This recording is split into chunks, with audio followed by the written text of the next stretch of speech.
December 17th, 1942, 4:13 a.m., Rue des Tanneurs, Lille, occupied France. Frost clung like lace to the window panes of the narrow brick house at number 37, each pane warped by decades of soot and rain, its sill lined with empty flower pots that once held geraniums, but now cradled only dust and the brittle husks of last summer axe petals. Inside, the air hung thick with the smell of dried lavender, boiled wool, and the faint iron tang of old blood scrubbed from floorboards long ago. Émile Gautier, 17, barefoot despite the cold, his socks stiff with mud and fear, pressed his ear to the front door, listening for the click of jackboots on cobblestone. His breath fogged the latch. Behind him, in the dim glow of a single oil lamp, veiled beneath a black wool shawl, sat Madame Clémence Dubois, 72, bent like a willow in winter, her silver hair braided tight against her skull, her hands folded over a copy of Le Petit Journal, whose front page bore a photograph of Pétain, smiling benignly above headlines about Franco-German cooperation. She did not look up.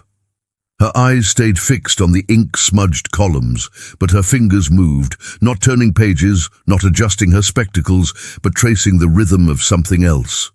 The distant drone of a Heinkel bomber heading east, the groan of a tram rounding the corner 2 blocks away, the subtle shift in the silence that always preceded a patrol. Outside, a cat yowled. Émile flinched. "They're changing routes," he whispered, voice cracking. "Last night it was the Rue de la Monnaie. Tonight they've doubled the sentries near the station." Madame Dubois turned a page. It made no sound. "Then they've found the tunnel under the bakery," she said, tone flat, almost bored. "Or they suspect it." She closed the paper slowly, folding it along its original creases with the precision of a woman who had spent 50 years managing a household on a railway clerk's pension. Every franc accounted for, every thread mended, every crumb saved. She stood, joints protesting like unoiled hinges, and shuffled to the hearth where a pot of weak chicory coffee simmered above banked coals. The firelight caught the hollows beneath her cheekbones, the network of veins threading her hands like buried roads. On the mantel, beside a cracked porcelain Madonna and a framed photograph of a young man in a poilu S uniform, her son Jean, dead at Verdun, sat a small brass bell. It had not rung in 23 years. Now she lifted it, brushed her thumb over its clapper, and set it back down with deliberate care. "Go to the cellar," she said. "Bring me the blue crate, and do not brush against the 3rd step. It still squeaks." Émile hesitated. "But the curfew." "The curfew is why you are here," she cut in, her voice dropping to a thread of sound that barely stirred the air. "Not to hide, to listen." She poured the coffee into a chipped enamel mug, added a single sugar cube, rationed, precious, and set it aside to cool. "They think old women are deaf. They forget we've spent lifetimes hearing everything." She walked to the hallway closet, unlatched a false panel behind a stack of mothballed blankets, and withdrew a leather satchel lined with lead foil, its weight uneven, its contents shifting softly within. Inside were 3 microfilm canisters, a folded map printed on silk, and a single violet pressed between wax paper, its petals brittle, its scent long gone. She handed it to Émile. "This goes to the baker on Rue Saint-André, not the one with the red awning, the one who sells burnt baguettes on Tuesdays. You'll know him by the scar across his thumb. Give it only into his hand, and if he's not there—" She paused, eyes flicking to the street. A truck rumbled in the distance, diesel heavy, slowing. "Then you burn it in the stove, no questions, no waiting." Émile swallowed, clutching the satchel like a live grenade. "What if they stop me?" "Then you are a boy delivering medicine to his sick aunt. You've done it before." She adjusted his collar, her knuckles grazing the pulse in his throat. "Remember, your story is not in your voice. It's in your shoes. Yours are clean. Too clean for a boy running at dawn. Rub dirt on them. Smell of the street. Look like you belong. She turned, shuffled to the kitchen, and pulled a jar of lard from the pantry. With a spoon, she scraped a thick layer onto a slice of stale bread, then pressed the microfilm canisters into the grease, folding the bread around them like a pastry. Eat this on the way, slowly, like you're hungry, which you are. They won't search a boy's mouth. Outside, the truck idled. Closer now. The sound of metal on metal, the clank of rifle slings. Emile's breath hitched. Madame Dubois placed a hand on his shoulder, not to comfort, but to anchor. Go, she said, and when you pass the church, count the bells, not the chimes, the gaps between them. If there are 3 silent beats before the 4th toll, do not go to the baker. Go to the laundress on Rue du Pont Neuf. She'll know. He slipped out the back door, into the alley slick with ice and coal ash. The house exhaled behind him, its door clicking shut like a held breath released. Inside, Madame Dubois returned to her chair, reopened Le Petit Journal, and waited. She did not tense. She did not pray.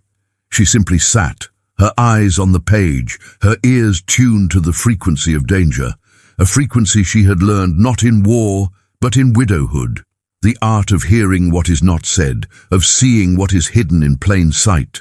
At 4:29 a.m., boots crunched on the frozen gutter outside. 2 soldiers, then a third. They stopped at her gate. She heard the scrape of a cigarette being lit, the low murmur of German too fast for her to follow, but slow enough to feel its arrogance. One kicked a loose cobblestone. It rolled against her doorstep and stopped, silence stretched, thin as wire, then a knock, sharp, perfunctory. She rose, smoothed her apron and walked to the door.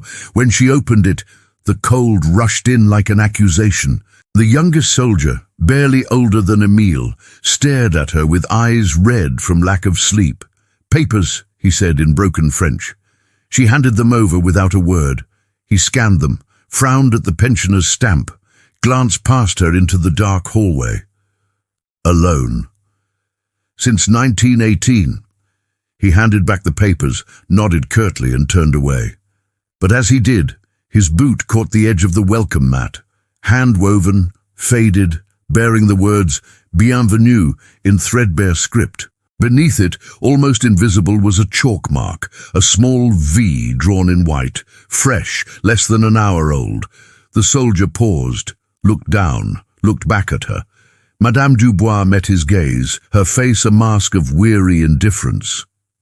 "My grandson," she said, voice dry as attic dust. "He draws nonsense. I scold him, but he will not stop." The soldier stared another second, then grunted and walked off, the chalk smearing under his heel. She closed the door, leaned her forehead against the wood, and let out a breath she hadn't known she was holding. Then she went to the cellar, descended the 13 creaking steps, avoiding the 3rd, and opened the blue crate. Inside, beneath bundles of ration cards and forged identity stamps, lay a shortwave radio receiver, its dials wrapped in velvet, its antenna coiled like a sleeping serpent. She had not built it. She had not been trained to use it. But she had noticed something the resistance engineers had missed. The static between BBC broadcasts wasn't T-random. It carried a secondary pulse, irregular, faint, but consistent. A heartbeat beneath the noise, and last Tuesday, while mending socks by lamplight, she had realized it matched the rhythm of train departures from the Gare Lille-Flandre. The Germans were using civilian rail schedules to mask coded transmissions. No one else had heard it.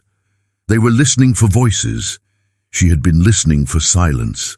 The cellar smelled of damp stone, turnips, and the faint metallic hum of the radio's transformer warming. Madame Dubois knelt on the cold floor, her knees protesting with every shift, and unwrapped the velvet from the dials. Her fingers, gnarled by arthritis but steady from decades of threading needles and counting coins, traced the frequency knob with the reverence of a blind woman reading Braille. She had never touched a radio before the war. Her late husband, Henry, had distrusted them as machines that steal quiet, but necessity had turned her into a student of signals. For weeks, she had sat here after curfew, headset clamped to her ears, listening not to the words of the BBC announcers, but to the gaps between them, the hiss, the pop, the ghostly drift of atmospheric interference. And in that noise, she had found the anomaly.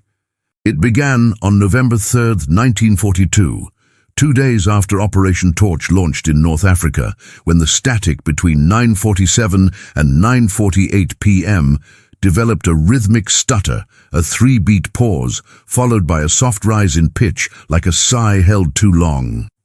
At first, she thought it was equipment failure. Then she noticed it recurred every Tuesday and Friday, always at the same hour, always aligned with the departure of the 9:52 p.m. express to Calais.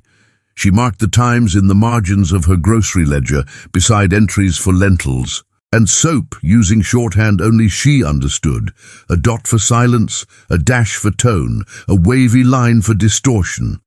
By early December, the pattern solidified. The Germans weren't broadcasting code through voices. They were embedding it in the carrier wave AS natural decay, modulating the static itself to mimic the acoustic signature of train timetables. Clever, nearly undetectable. The Resistance's own Huff-Duff operators dismissed it as atmospheric noise. "Madame, the sea talks," one young engineer had told her weeks earlier, barely glancing up from his oscilloscope. "It says nothing useful." She had nodded, thanked him, and walked home through the rain, her umbrella shielding not just her body, but the notebook tucked inside her coat. That night, she tested her theory. Using a child's toy metronome, salvaged from a neighbor's attic, she tapped out the intervals she'd recorded and held the radio's microphone near it. The resulting transmission, played back through a borrowed amplifier, produced a near-identical spectral echo to the Tuesday static. The engineer had laughed when she showed him the recording.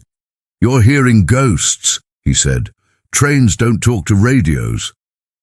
But she knew better. Trains talked to everyone who listened, especially to widows who had spent years waiting on platforms for men who never returned. Now, with Emile gone, and the soldiers' boots echoing down the street, she tuned the receiver to 15.21 megahertz. The frequency she deduced from cross-referencing locomotive whistle patterns with intercepted Luftwaffe maintenance logs. The static bloomed in her ears, thick and woolly. Then there it was, the 3-beat silence, followed by the soft rise. She held her breath. Tonight, however, something was different. The pause lasted 4 beats, then 5, a disruption, an emergency. She glanced at the wall clock, its hands frozen at 3:17 since the power outage 3 nights ago, and counted the seconds against her pulse. At the 7th silent beat, a faint, Morse-like pulse emerged beneath the noise. ... K. Not part of any known German cipher, but in the Resistance S emergency shorthand, a system devised in a Lion safe house and distributed only through word of mouth. K meant compromised. Abort all routes.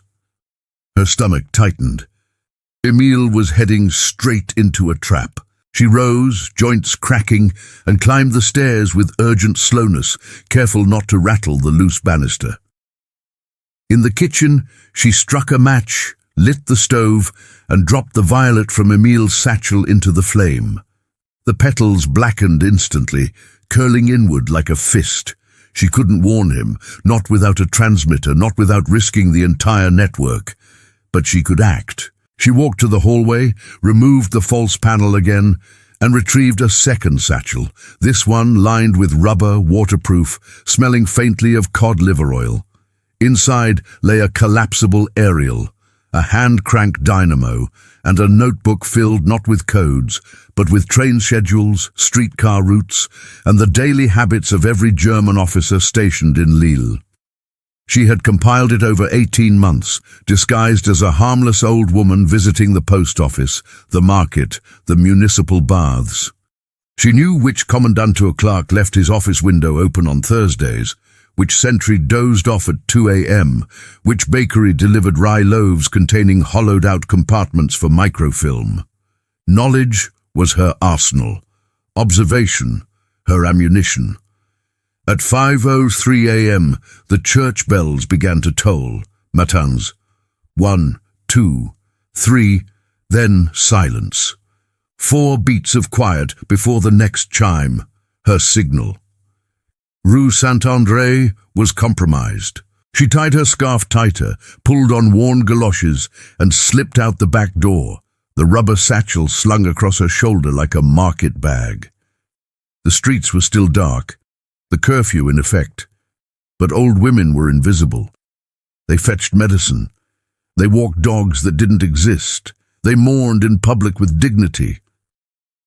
She moved slowly, deliberately, her breath misting in the frigid air, her eyes scanning every shadow, every parked Kubelwagen. Near the Rue de Molinel, she passed a sentry post. 2 soldiers huddled around a brazier, laughing over a bottle of schnapps. One glanced her way, then looked back to his comrade. She kept walking, her pulse a quiet drum against her ribs. By the time she reached Rue du Pont-Neuf, dawn had begun to bleed through the eastern rooftops, painting the cobblestones in pale grey. The laundress, Madame Leclerc, stood in her doorway, arms crossed over a flour sack apron, eyes sharp despite the hour. She took one look at Madame Dubois and nodded toward the washtub inside. No words, none were needed. In the steamy back room, surrounded by lines of dripping sheets, Madame Dubois unfolded the silk map, pointed to a red X near the old textile mill, and tapped the letter K 3 times. Madame Leclerc's face went still. She turned, lifted a stack of damp towels, and revealed a wall safe behind them. From it she withdrew a small cyanide capsule and a slip of paper bearing a new rendezvous. 10 a.m., Gare de Lille, Platform 3, beneath the timetable board. "They're rounding up couriers," she whispered. "Started at midnight. 3 taken already." Madame Dubois closed her eyes. Emile's face flashed in her mind, his 2 clean shoes, his trembling hands. She opened her satchel, pulled out the hand-crank dynamo, and began assembling the aerial with movements honed by secrecy and necessity. If the Germans were using train schedules to mask signals, then the trains themselves could become weapons of misdirection. She scribbled a new sequence in her ledger, a false timetable, crafted to mimic the static pulse but encode a warning. She would transmit it at 7:30 a.m. during shift change at the Kommandantur when radio monitoring was weakest, broadcasting not from a hidden attic, but from the moving carriage of the 735 local to Douai, using the train's own metal frame as an antenna. It was reckless, unauthorized, potentially fatal, but as she tightened the last connector, her fingers numb from cold and resolve, she thought of Jean's last letter from Verdun. "Maman, the officers say the trenches are safe, but the rats know better." She had believed the rats then. She believed her own ears now. The 735 to Douai departed from track 4, not track 3, but that was the point. Confusion was camouflage. Madame Dubois boarded just after 7:28, her galoshes squeaking on the wet platform, her satchel clutched to her chest like a prayer book. The carriage smelled of wet wool, stale tobacco, and the sour tang of unwashed bodies pressed too close. She took a seat near the rear, beside a window fogged with condensation, and placed the satchel on her lap, its rubber lining muffling the metallic click of the Dynamo S gears as she began to crank it beneath her shawl. Each turn sent a jolt up her arm, stiff with cold and the strain of secrecy, but the needle on the tiny meter embedded in the satchel's lining flickered green. Power building. Outside, a whistle blew. The train lurched forward, iron wheels groaning against the rails, and with it the rhythm of the city shifted, the clatter of hooves, the shouts of vendors, the distant bark of orders from the station master, all receding into the low, constant thrum of motion that now became her cover. She waited until the Lille skyline vanished behind a curtain of frost-laced trees before unscrewing the hidden panel in the Satchel ES base and connecting the aerial to the window frame with a length of copper wire no thicker than a hair. The train's steel skin would amplify the signal, broadcasting her counterpulse into the ether, disguised as the very noise the Germans had weaponized. At 7:32, she keyed the transmitter. Not with a button, but with a foot pedal sewn into the hem of her skirt, another modification devised during long nights mending linens by candlelight. She pressed down, gently releasing the false static into the airwaves. 3 beats of silence, then a rising tone, then the encoded warning, ... K, followed by ... Y for yes, danger confirmed. All wrapped in the acoustic mimicry of the 9:52 Calais Express. The signal would last only 12 seconds, long enough to be heard by any resistance receiver tuned to the right frequency, too brief to be triangulated by German direction finders. Sweat beaded on her forehead despite the cold. She kept cranking, her breath shallow, her eyes fixed on the passing fields, frozen furrows stretching like scars across the land. In the seat ahead, a German corporal dozed, his cap tilted over his eyes, his rifle propped between his knees. She did not look at him. She looked through him, as one looks through rain. Back in Lille, the warning found its first ear in the attic above the burnt baguette bakery. Emile, hiding in a flour sack beneath sacks of rye, heard the static crackle through the hidden receiver tucked inside a hollowed-out loaf. He froze, counted the beats, understood. Within minutes, he was out the back window, scaling the fire escape with a baker. S-boy he'd never met, but now trusted completely, their boots slipping on ice as they vanished into the maze of alleyways behind the Grand Place. At the same moment, in a cellar beneath a haberdashery in Arras, 2 British SOE operatives, decoding supply drop coordinates, heard the pulse and immediately burned their papers, fleeing through a tunnel that opened into a disused coal chute. The signal rippled outward, silent and surgical, sparing at least 7 couriers that morning, each one carrying intelligence that would shape the Allied deception plans for 1943. Madame Dubois never knew their names. She only knew the math: 7 lives saved by 12 seconds of stolen static. The train slowed as it approached the WW2 junction. She disassembled the aerial with trembling fingers, coiled the wire, and stowed everything back into the satchel, wiping the window frame with a vinegar-dampened cloth to remove any trace of contact. By the time the conductor passed through calling, WWII, prochain arrêt, she was just another old woman clutching her parcels, her face a mask of benign fatigue. She disembarked, bought a stale croissant from a kiosk, and sat on a bench near the freight yard, eating slowly, watching the clock tower. At 8:17, a black Opel staff car rolled past, its windows opaque, heading toward the station. She noted the license plate, FL 3842, and committed it to memory. Later, in her ledger, she would link it to a newly promoted Hauptmann in the Funkabwehr, the German radio intelligence unit. They were hunting the source of the anomaly, and they were getting closer. She returned to Lille on the 10:02, arriving just before the noon curfew lifted. The streets were tense, patrols doubled. Posters had gone up overnight. Reward for information on enemy broadcasters. Beneath the blocky typeface, a crude sketch showed a woman with wild hair and a radio, nothing like her, yet everything like the fear they wanted to sow. At home, she found the back gate ajar. Her heart stopped. She entered slowly, listening. The cellar door stood open, but nothing was missing, nothing was moved, except the blue crate. It had been shifted 3 centimeters to the left. A test. They had been inside. They had looked, and they had chosen not to take anything. That was worse than theft. It meant surveillance. She spent the afternoon pretending to knit, her needles clicking like a metronome, while her mind raced through escape routes, dead drops, and the location of the emergency cyanide capsule sewn into her mattress ticking like a second heartbeat. That evening a knock came, not the sharp rap of soldiers, but a soft, rhythmic tap, two quick, one slow. The baker's boy, his face smudged with soot, handed her a note wrapped around a button. "From Emile," he whispered. "He's safe. In Amiens." The note contained only 3 words.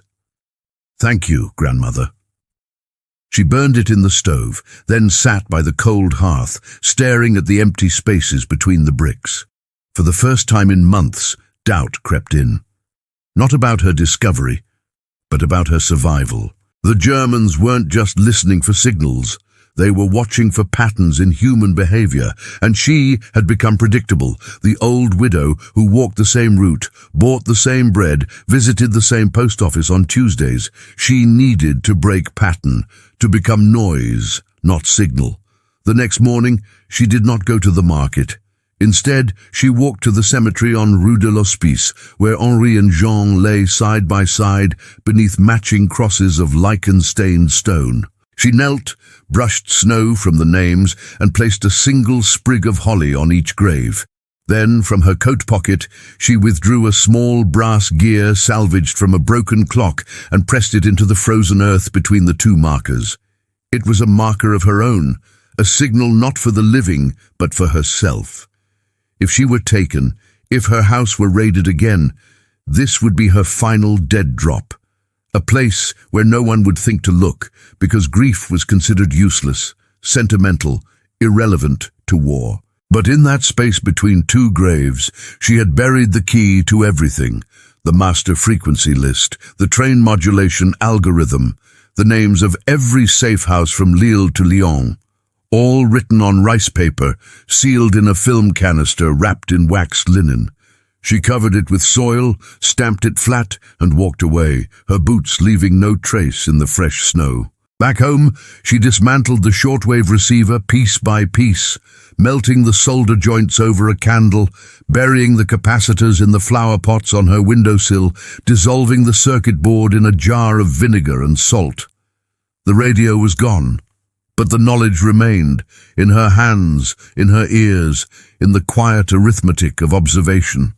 That night, as she lay in bed listening to the distant drone of bombers heading toward the Ruhr, she heard something new beneath the roar, a shift in the static, a new stutter, this time tied to the hourly chimes of the Lille belfry. The Germans had changed their method again. She closed her eyes, memorized the pattern, and began planning the next transmission. Not from a train, not from a house, but from the one place they would never suspect, the confessional booth of Saint-Maurice Church, where the acoustics turned whispers into echoes, and where an old woman's penitence could mask a revolution in sound. January 9th, 1943, 6:02 p.m. The confessional in Saint-Maurice was colder than the nave, its wooden walls absorbing warmth like sponge, its air thick with the scent of beeswax, old incense, and the faint mildew of stone that never dried. Madame Dubois knelt on the worn velvet cushion, her rosary dangling from stiff fingers, her breath forming slow halos in the dim light that filtered through a high stained glass slit, depicting Saint Gabriel with a muted trumpet. Across the lattice, Father Moreau sat in silence, waiting. He had not spoken a word since she entered, nor would he. That was the agreement. Every Tuesday and Friday at 6, she came to confess, not sins, but signals. Beneath her habit, borrowed from the retired Sister Agnès who lived above the pharmacy, she wore the modified satchel, its interior now lined with layers of felt and lead to silence the slightest rattle. The hand-cranked dynamo had been replaced with a capacitor charged by a hidden solar cell stitched into the lining of her coat, harvesting weak winter light through the church's clear-story windows during the day. Innovation was born not of genius, but of exhaustion, of running out of ways to hide and inventing new ones from scraps. She leaned forward, whispering not prayers, but pulses. Her voice, low and rasping, mimicked the cadence of contrition. "Bless me, Father, for I have sinned." 3 beats of silence. The train to Calais speaks in static. 4 beats tonight. Danger at the mill. The words were nonsense to any eavesdropper, But through the wire coiled inside the confessional's wooden bench, they triggered a micro-transmitter disguised as a rosary bead. Each syllable modulated a carrier wave broadcast not through air, but through the church's ancient copper bell ropes, which acted as an accidental antenna, radiating her message across the city in harmonic resonance with the hourly chimes. The Germans monitored rooftops, cellars, even trolley lines, but no one thought to scan a cathedral's sanctum for resistance frequencies. Faith was their blind spot. Outside, snow began to fall, muting the streets, softening the crunch of patrols. Inside, time stretched thin. At 6:17, the belfry chimed, the 6th hour. As the bronze note swelled through the rafters, Madame Dubois released the final sequence. KYA. Compromised. Yes. Abort. The signal rode the decaying tail of the bell's resonance, invisible, inseparable from the sacred sound that had marked Lille's hours for 3 centuries.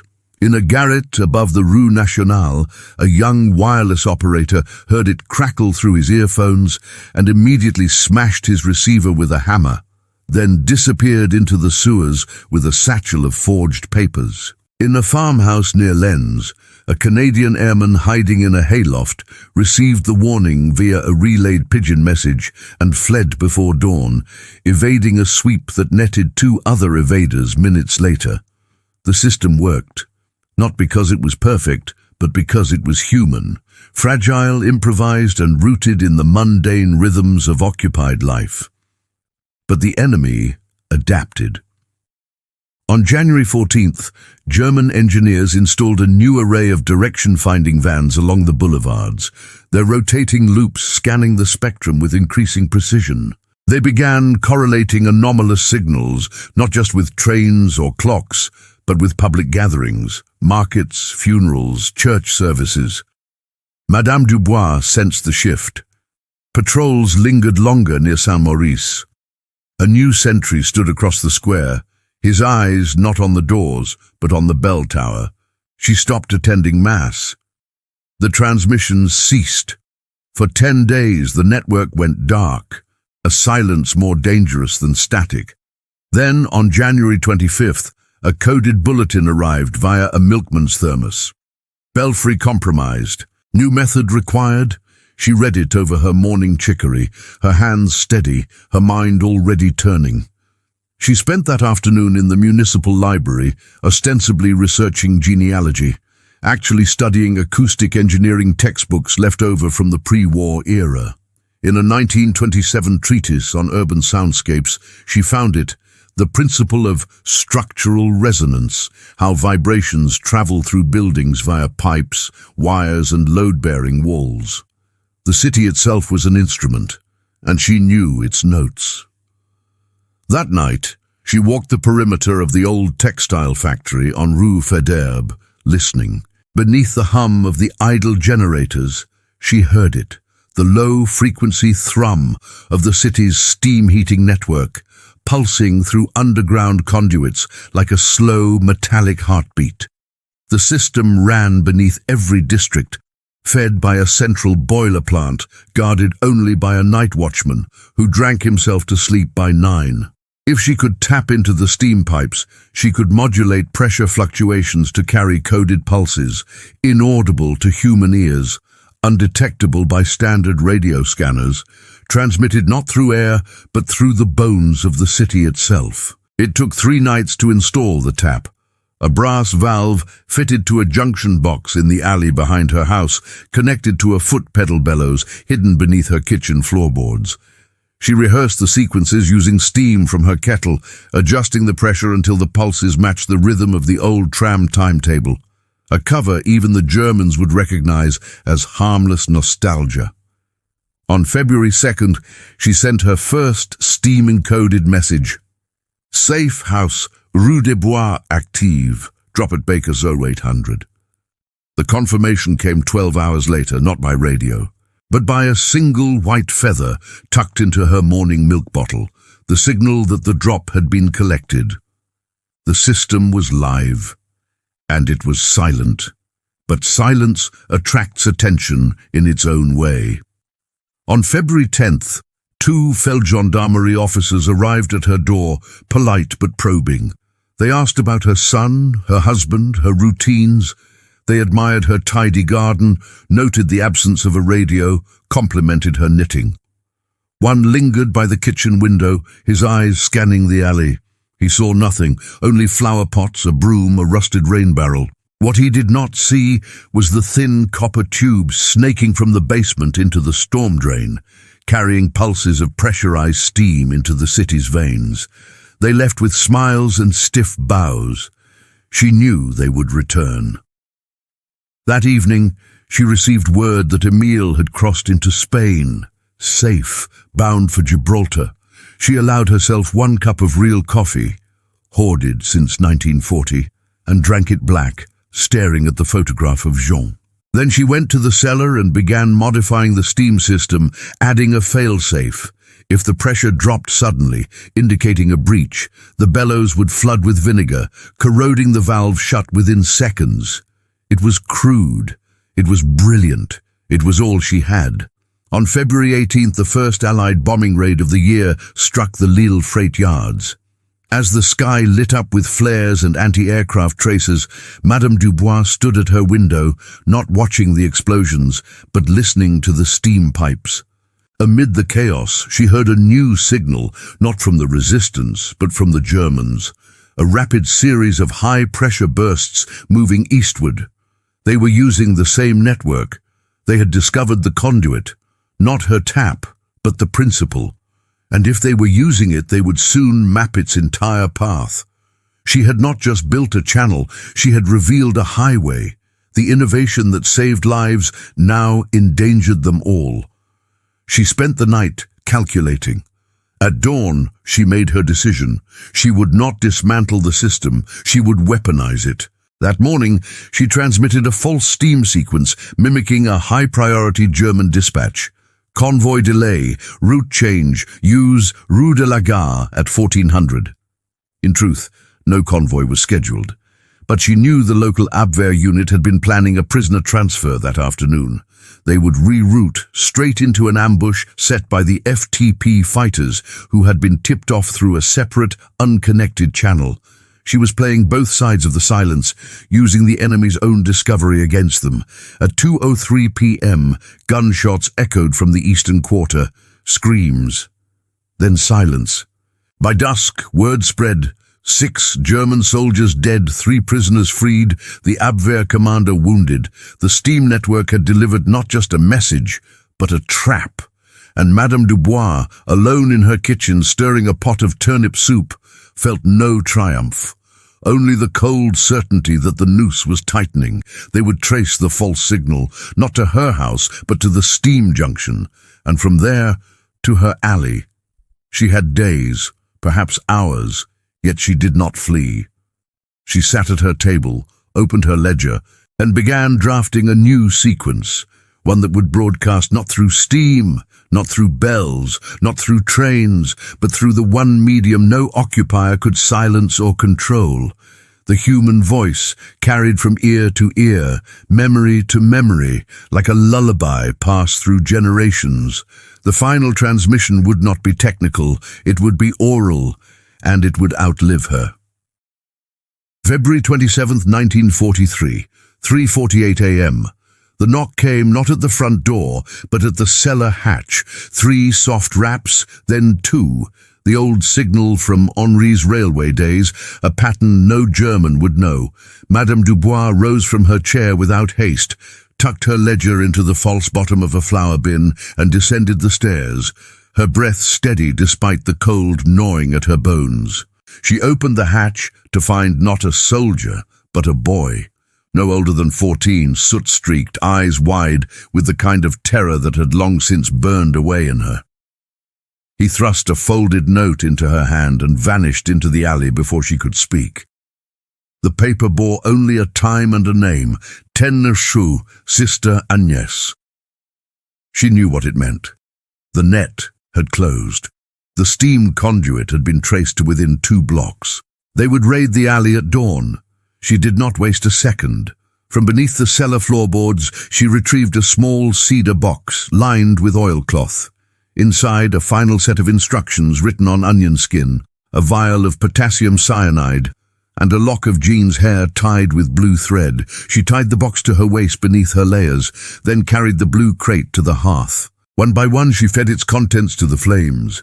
Forged papers curling into ash, rubber stamps melting into black tears, the last microfilm canister popping softly as its secrets turned to smoke. The radio was already gone. The steam tap, flooded and fused shut. All that remained was the knowledge and the people who carried it.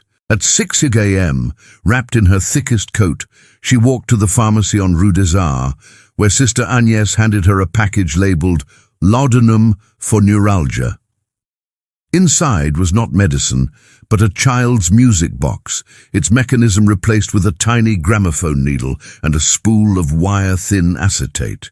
"They'll search your house," the nun whispered. "They won't search your grief." Madame Dubois nodded. She bought a loaf of bread, stopped at the post office to mail a letter to a non-existent cousin in Marseille, its watermark encoded with the steam frequency algorithm, and then went to the cemetery.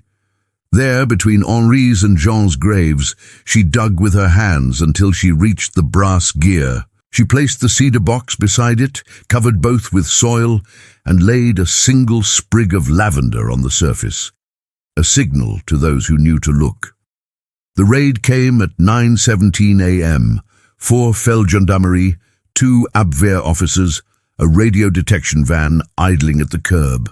They tore through the house with clinical brutality, ripping floorboards, slicing mattress stuffing, pouring out jars of preserves in search of hidden compartments. They found nothing. No radio, no papers, no satchel, only an old woman sitting at her kitchen table, knitting a grey scarf, her teacups steaming, her eyes calm behind wire-rimmed spectacles.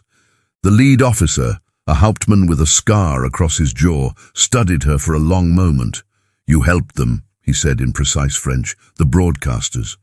She looked up, blinked slowly. "I am 72 years old. I boil turnips. Who would I help?" He gestured to the cellar. "We found residue, vinegar and copper. You tapped the steam lines." She sighed as if weary of a child's fantasy. "The pipes leak. I clean them. What else do you expect an old woman to do?" He stepped closer, voice dropping. "We know it was you. The patterns, the timing, the way the static changed after you left church." She set down her knitting. "Then arrest me, but be quick. My arthritis flares in cold cells." He hesitated. They had no proof, only suspicion, circumstantial and spectral, and arresting a frail pensioner for listening too well would draw unwanted scrutiny from the civil administration. Worse, it might reveal how thoroughly the resistance had infiltrated the city's infrastructure. He straightened. "We will be watching," he said. "Watch," she replied, picking up her needles. "I have nowhere to go." They left by noon. The street returned to its occupied stillness. Madame Dubois brewed more chicory, swept the broken glass from the floor, and hung her damp scarf to dry. That evening, she walked to Saint-Maurice and lit a candle for Jean. Then, in the vestibule, she handed the music box to the verger, a former physics teacher now relegated to mending pews, who nodded once and slipped it into his coat. The acetate spool contained not just her final frequency map, but a method, how to turn tram schedules into ciphers, how to use church bells as antennas, how to listen to silence as if it was speech. Within a week, the system had migrated, first to Roubaix, then to Valenciennes, then across the border into Belgium. The innovation did not die with her, it dispersed, like seeds on the wind. By March, Allied intelligence noted a 63% drop in courier captures across Nord-Pas-de-Calais. German radio logs from the Funkabwehr recorded increasing frustration. Enemy transmissions now exhibit organic, non-repetitive patterns, suggest human relay chains replacing electronic methods. They never understood that the network had abandoned machines entirely. Returning to what had always worked, memory, trust, and the quiet persistence of ordinary people who noticed what others ignored. Madame Dubois remained in her house on Rue des Tanneurs until the liberation in September 1944. She never received a medal, never gave an interview.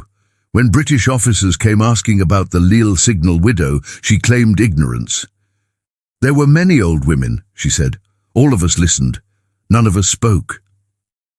She died in 1951 peacefully, in her sleep, her hands folded over a half-finished scarf. Her grave bears no mention of war, only her name and the dates. But in the archives of the Musée de la Résistance, tucked between declassified SOE reports, is a single sheet of paper recovered from a German intercept station near Cambrai. It bears a transcript of an unidentified transmission from February 1943, followed by a handwritten annotation in red ink. Source unknown. Signal mimics ambient urban noise. Impossible to isolate. Recommend assume all silence is hostile. Years later, Émile Gautier, now a radio engineer in Montreal, visited her grave. He left no flowers, only a small brass gear placed gently on the stone. He did not speak. He simply stood in the quiet, listening, and in that silence, he heard everything.